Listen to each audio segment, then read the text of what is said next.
Помислувате на подкопаниот мек брег, помислувате на потокот танок но силен, и во него големи камења, зелени од мофта, врз кој водата паѓа и се тенчи толку, што станува бела и прозирна како најфино перде. Помислувате на брзата риба пастрамка, која што тешко може да се разликува од дното на потокот.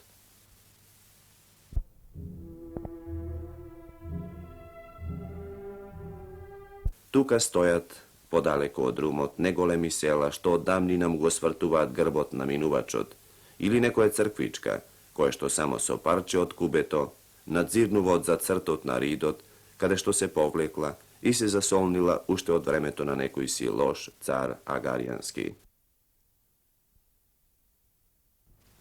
Ретките човечки населби, некако зрели и суви, се чинат испечени или исковани, како земјена или бакрена посадка.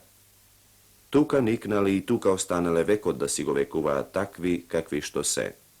Водата не изневерила и се јавува како исушена кал, а не е повеќе како течен блескав минерал сред разнобојната вегетација. Истото се случува и со радосната мелодија. Тука е таа неизмешана со мислите за минатото и за судбината на луѓето и на нивните населби.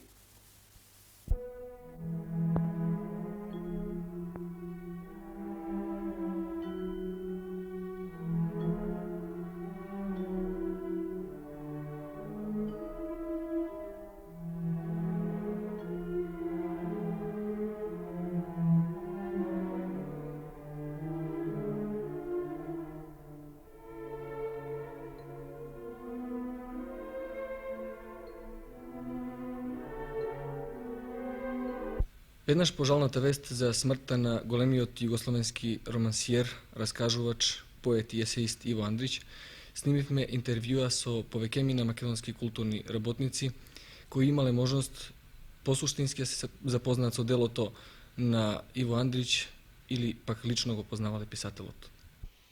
Печатоци за своите контакти со Иво Андрич и за неговото дело ќе изнесе литературниот критичар, академикот Димитар Митрев. Затоа, ако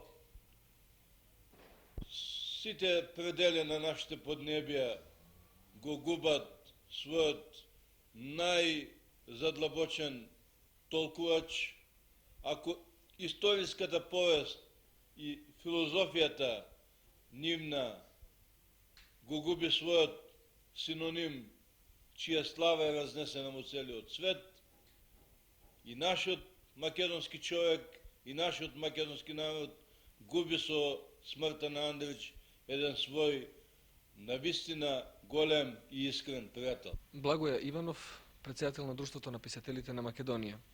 Другар Иванов, би ве замолиле да кажете неколку зборови по повод тажната вест за смртта на Иво Андрич. Веста за смртта на големиот југословенски писател Иво Андрич не погоди болно и тешко, зашто и покрај тешката болест што го совлада, надевањето не охрабрува дека нелошто ќе биде одложено. Дотолку потешка оваа вест, бидејќи за писателите на југословенската заедница, името на Иво Андрич е синоним не само за едно големо дело, туку во исто време и мерка и межник за творештото воопшто, за растежот на југословенските литератури во текот на новиот век и посебно во последните 30 години. Делото на Иво Андрич спаѓа во редот на оние големи остварувања на човековиот дух, што најде најширока комуникација со читателите, зашто ја одрази судбината на луѓето од ова поднебје и ја прикаже големината на нивниот дух. Писател-хуманист Иво Андрич, како ретко кој, успеа да ја изрази извонредно сугестивно судбината на нашите луѓе во широкиот временски простор, со сите нивни поревања и талкања, радости и драми, со сите нивни херојства и верување во трајното постоење на вредностите на човековиот дух во времето и во просторот. Оттаму споменот за човекот Иво Андрич ќе трае долго, колку и неговото големо дело, што содржи трајни пораки и за идните генерации. За делото и личноста на Иво Андрич неколку збора ќе каже писателот Томе Момировски, председател на заедницата на југословенските пен центри. Во личноста на Иво Андрич, современата југословенска литература имаше свој најрафиниран психоаналитичар, koji su iznenadуваčko poznavanje na čovekovata psiha otkrivaše najraznovidni nemeri vo čovekovio vnatрешен свет. Iako pretežno obrabotuvaše oblasti od životot na Bosna i na neziните луѓе, тој не е регионален писател, зашто во секоја негова личност и во секое негово дело имаше нешто општо животно и општо човечко. Слегувајќи до општественото дно, Андрич ги сликаше декласираните и вонкласни општествени беди, цел еден социјален јад кој екзистираше во едно историско раздобје на Балканот, а на дофат на европската цивилизација. Сликајќи го многостранниот свет во неговите најразновидни односи, Андрич пред се интересираше за човековата психологија, психолошката и морална деформација. Секое негово дело е и студија и уметнички акт. Андрич е и мајстор на зборот и мајстор на стилот. Секај него се изразува по пат на спокојно и природно кажување, низ кристална јасност на изразот. Хармонична и едноставна реченица, уверливост и сугестивност, естетска и мисловна функционалност, се тоа составки кои го покажуваат делото на Андрич како едно кој останува забележано како најсуптилна уметничка вредност што современата југословенска литература ја поседува. Таа префинета и вредносна литературна творечка фигура беше хармонична и со личноста на Андрич. Благороден во изразот и во контактите, секогаш благ и пријателски расположен, тој од негова голема љубов спрема сите оние во чија средина се наоѓаше. Останува за него долго да се памети и долго да се размислува и како за творец и како за човек.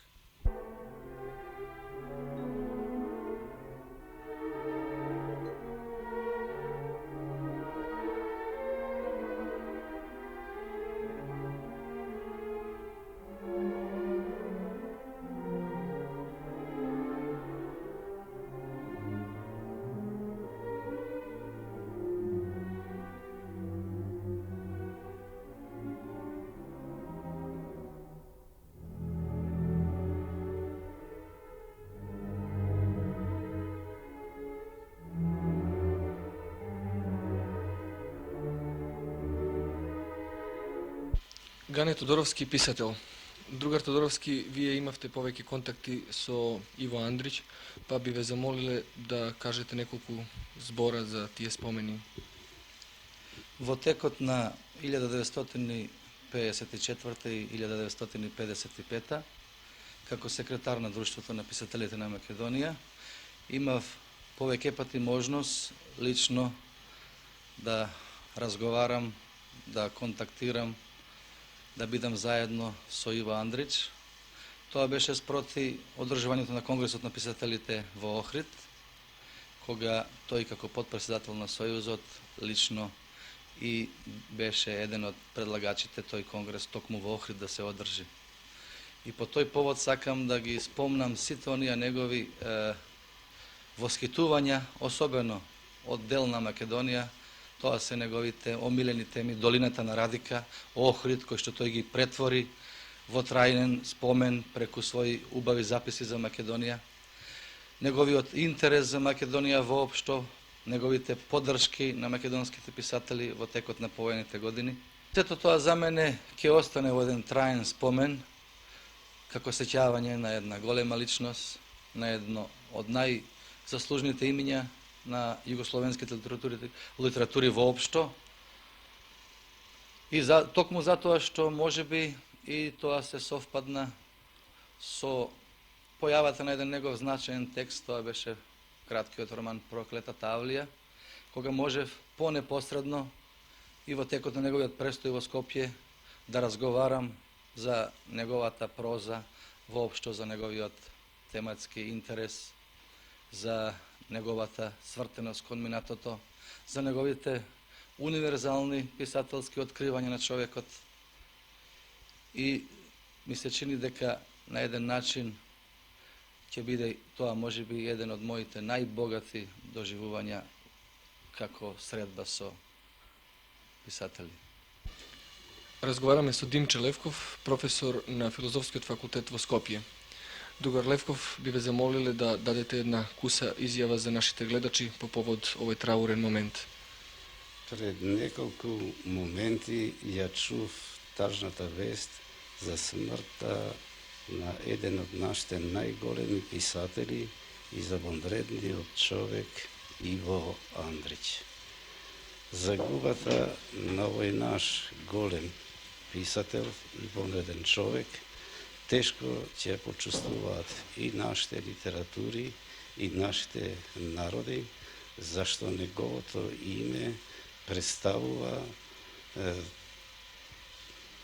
страница, славна страница во историјата на нашата култура, зашто Иво Андрич беше човек и писател што создаде трајни и прекрасни мостови меѓу нашите литератури, меѓу нашите народи и литературите и народите од целото човештво. Доктор Александар Спасов, литературен критичар, ќе изнесе некои своји впечатоци за делото на Иво Андрич. Уште од првиот миг со среќавањето со делото на Иво Андрич, секогаш кај него ми импонирала она хармоничност помеѓу емоциите, помеѓу сензибилитетот и интелектуалното и рефлексивното, што за мене значи еден своевиден идеал во уметноста, во литературата. Може би и затоа Иво Андрич е еден од првите современи југословенски писатели кој станал присутен во македонската литература. Уште во првите години од чекорењето на современата повојна македонска литература, тој и беше презентиран на нашата читателска публика. Тука мислам на преводот на Блаже Коневски на расказите од Иво Андрич, некаде во почетокот на 6-та деценија, потоа низа избори или преводи на неговите најзначајни романи. Во презентирањето на големото Андричево дело во Македонија биле ангажирани наши највидни писатели, наши највидни критичари и есеисти и преведувачи.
Еден од оние наши културни работници кои имале контакти со писателот Иво Андрич е и Живко Чинго, кој сега ќе ни ги изнесе своите впечатоци од тие контакти.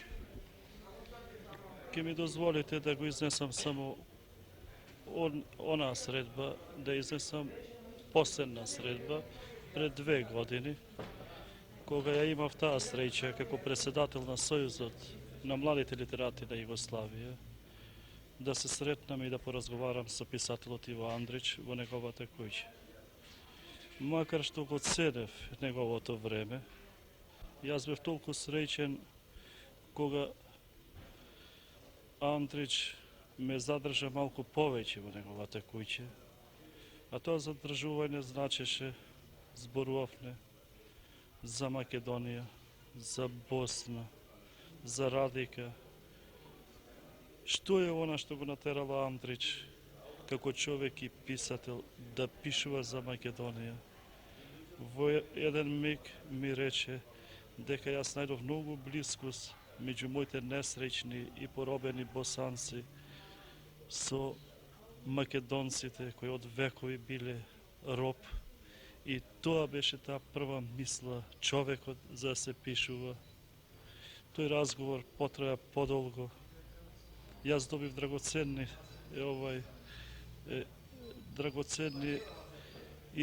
драгоценни искуства во смисла како помлад и човек и писател. Што значи тоа творење? Што значи тоа отварање кон светот? Ми зборуваше на еден негов начин, непринуден, дека творештвото не треба да се дели од животот, треба многу да се патува, особено во помлади години, да се оди по светот, колку може повеќе да се оди по светот, да се открива по светот, точно за оние негови мостови што ги пишуваше. А после секојаш ќе се најде време за да се напише, ако има што да се каже и да се напише. Тоа никогаш не можам да го заборавам. Тој разговор. Литературниот критичар Слободан Мицковиќ ќе изнесе еден спомен за една своја средба со Иво Андрич. Со Андрич се сретнав само еднаш во животот, меѓутоа таа средба ја паметам заради едно навистина интересно кажување кое што тој го изнесе пред таа група помлади луѓе, што тогаш го посетија. Тоа беше 61 година. Во разговорот, меѓу другото, ни зборуваше за историјатот на постанокот на неговата новела Жет. Во таа новела се говори за еден хајдук кој што е фатен, заробен и страда во присуство на неговиот мачител и на неговата жена, една дојденка од Европа. Новелата е наистина извонредно впечатлива, извонредно читка и напишана онака како што Андрич и пишуваше, во еден брилјантен стил со едно извонредно одмерено кажување. Меѓутоа, предисторијатот кој што тогаш ни го откри Андрич на таа новела, говореше за тоа колку огромен труд е вложен во тие 10 страници текст. Тој ни покажа цел еден дел од својата библиотека, во кој што имаше литература за тоа како се создава солта, например. Потоа литература за ајдучкото движење во Босна, за литература за редица дојденци капетани, дојденци полицајци од Аустро-Унгарија во Босна. Така што навистина бевме импресионирани од огромниот труд, знаење и самопрегор вложени во една новела која што нема повеќе од 10 страници. Меѓутоа, тоа зборува не само за таа новела, туку за целиот опус на Андрич, во кој што е вложен и еден труд, и едно извонредно познавање на нештата, а и една извонредно талентирана раскажувачка постапка. Литературниот критичар Миодраг Друговац ќе ни изнесе некои своји впечатоци за Иво Андрич. Тешко е. Темно е тоа сознание дека Иво Андрича повеќе го нема меѓу нас, дека не е повеќе ни во мислите, ни во предчувствата, меѓу своите книги, своите нови ракописи, преку кои сите ние станавме светски глас во литературата, станавме поим и име и достоинство. И не е време за метафорички искажувања и реминисценции по овој тажен, многу тажен повод, но ќе речеме она што чувствуваме, зашто постоиме, како и тој, прв наш Нобеловец, како писатели со творечка мисла, што денес соочени со таа трагична неумитност, не можеме да избегнеме речта.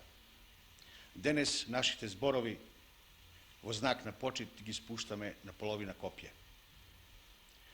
Тешко е и до толку потешко е што за мошне кратко време, од само неколку дена, се соочивме со две смрти, со два големи и тешко надоместливи губитоци на нашите народи. Со смртта на Велјко Влаховиќ, а сега и со смртта на Иво Андрич. Со длабока почит сме свртени кон нивното револуционерно дело, зашто и Андрич е револуционер во книжевноста, што ја вообличува и творечки најлегитимно ја представува една цела епоха во нашата литература. Иво Андрич во своето комплексно дело, почнувајќи уште од екс-понто и првите раскази, до прочуените романи Мостот на Дрина, Травничка хроника и Господица, го олицетворува она најсуштественото во големата, пред се во естетска смисла, пресвртничка, реалистичка синтеза на тоталитетот на народното живење во неколкуте епохи и на субјективната катарза на човекот распнат меѓу своето горчливо денес и сонуваното, често и недосонето утре. Синтеза на историското и личното, синтеза на реалистичкиот податок и психолошката и психоаналитичката продлабоченост на човековата натрешнина. Сега пак ете и веруваме и не веруваме, но вистината е посилна од се и тука зборовите се немочни да изразат ни мислата за губитокот, ни чувството за болката што не трогна во ова мартовско предпладне во 1985 година. Но веруваме и ќе веруваме секогаш дека има и една друга вистина. Денес, враќајќи му се во мислите на Иво Андрич, знаеме дека со неговата смрт не умира и неговото грандиозно, општествено, национално и книжевно повеќе значно дело, што трае и ќе трае во свеста на генерациите и во книжевната историја, како вечно живо сведоштво за ова земја и за писателот, чиј живот догоруваше и догоре над ракописот, за да остане во него и со него, како трајност во бескрајноста на животот и на времето. Па пак се менува. Се враќа непоматената радост и дружната песна на друмот и на неговата придружничка река. Но она што е главно и постојано и наизначајно на овој друм, макар каде тој да минува, тоа е што секоја гледница од него ветува море. Не го дава, но се игра со неговата слика некаде во далечина и кога патот оди направо и кога се свртува. И по некој свиок, секој нов видик, уште посигурно ветува некое уште повеличенствено море. Така видиците се менуваат и ветуваат радост и зреат. Морето не се укажува никогаш, но вие сте го насетиле и сте го замислиле толку пати на хоризонтот, што најпосле ни сами не сте сигурни дали сте патувале со морето на видикот или само